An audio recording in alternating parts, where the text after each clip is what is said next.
Bonsoir Abdelhak El-Idrissi, Bonsoir. un journaliste au sein de cette cellule investigation. Vous avez réalisé une enquête avec Laetitia Cherel. On comprend mieux en vous lisant sur franceinfo.fr et en vous écoutant sur les antennes de Radio France comment le rassemblement évangélique de Mulhouse a permis de diffuser le virus en France. Expliquez-nous pourquoi. Parce que ce rassemblement, finalement, c'est un incubateur parfait pour le virus. On retrouve à Mulhouse tous les éléments qui donnent des sueurs froides aux infectiologues. Imaginez 2300 à 2500 personnes réunies dans un lieu confiné. Les participants sont collés les uns aux autres. On le voit très bien sur les vidéos de l'événement qui ont été mises en ligne. C'est la ferveur, on danse, on s'embrasse, et ça va durer 5 jours. Donc tous les ingrédients d'une propagation rapide et massive se mettent en place sans que personne ne s'en rende compte. Pour vous faire une idée, le dimanche 23 février au soir, c'est-à-dire 2 jours après la fin du rassemblement de Mulhouse, il y a un seul patient hospitalisé sur le territoire, et Olivier Véran, le ministre de la Santé, termine son point de situation quotidien en disant: «Il n'y a pas d'épidémie en France». Et justement, Abdallah El-Idrissi, ce nombre de cas qui a été évoqué, qui a été donné après ce rassemblement à Mulhouse, de cas positifs au Covid-19, on apprend en vous lisant et en vous écoutant qu'il est largement sous-estimé.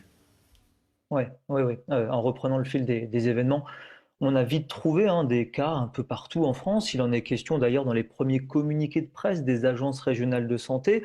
On arrive en 2 semaines à une centaine de personnes contaminées sur le territoire, mais plusieurs médecins locaux estiment que ces chiffres sont en fait très loin de la réalité. Par exemple, Jonathan Peter Schmidt, qui est médecin généraliste à Mulhouse et aussi pasteur de la Porte ouverte chrétienne qui organisait l'événement, dès le dimanche 2 mars, une semaine après la fin du rassemblement, il remarque que l'église, qui est d'habitude pleine à craquer, est à moitié vide. Il fait alors le lien avec le Covid-19. Lui-même sera également testé positif le lendemain. Et il affirme aujourd'hui que ce ne sont pas une centaine de participants qui ont été contaminés en février, mais la quasi-totalité des fidèles présents, soit environ 2000 sur 2500 personnes. Un chiffre qui est en partie validé par les autorités, puisque l'Agence régionale de santé du Grand Est a reconnu, en réponse à nos questions, que la moitié des participants ont sans doute été infectés, soit plus de 1200 personnes. Et alors, quand vous parliez d'Olivier Véran il y a un instant, mais quand le lien est fait enfin par les autorités, on comprend aussi que c'est trop tard finalement pour endiguer l'épidémie. Dès la fin du rassemblement, les 2000 et quelques participants rentrent chez eux, et plus de 1000 sont donc porteurs du virus sans le savoir. Ils vont se promener librement pendant 10 jours avant qu'on ne découvre l'origine des contaminations, avec de grosses conséquences. Par exemple, une infirmière qui est présente au rassemblement de Mulhouse est à l'origine de 250 contaminations de soignants au sein des hôpitaux universitaires de Strasbourg. Des participants rentrés en Corse à l'issue de la semaine de prière sont également liés à la grande majorité des cas de Covid-19 qui ont été détectés dans le sud de l'île. C'est une bombe atomique qu'on n'a pas vu venir. C'est ce que nous a expliqué le directeur de l'Agence régionale de santé.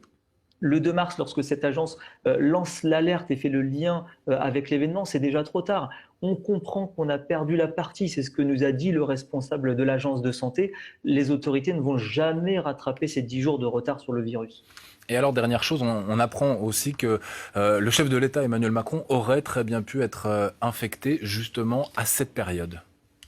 Oui, alors pour qu'on comprenne, au deuxième jour de l'événement de Mulhouse, le mardi 18 février, il se trouve qu'Emmanuel Macron est en visite dans le quartier de Bourtzwiller, à 300 mètres de l'église où les fidèles donc évangéliques sont en pleine célébration.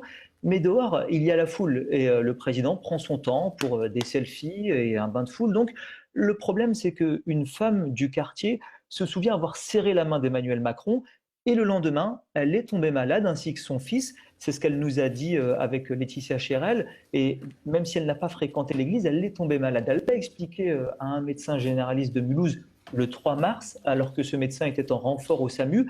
Il nous l'a raconté, il nous a dit, un peu consterné d'ailleurs, qu'il y avait donc dans les gens, dans l'entourage proche d'Emmanuel Macron qui était en période d'incubation, des gens qui sont tombés malades. Alors attention, encore une fois, le 18 mars, personne ne se doute à ce Hmm. moment-là de l'ampleur de la catastrophe à venir. Voilà, une enquête saisissante et passionnante à lire sur franceinfo.fr, à écouter sur les antennes de Radio France, signée de la cellule investigation de Radio France et notamment de votre main et votre voix, Abdallah Khalidrissi. Un grand merci de vous être arrêté en direct ce soir pour le 23h.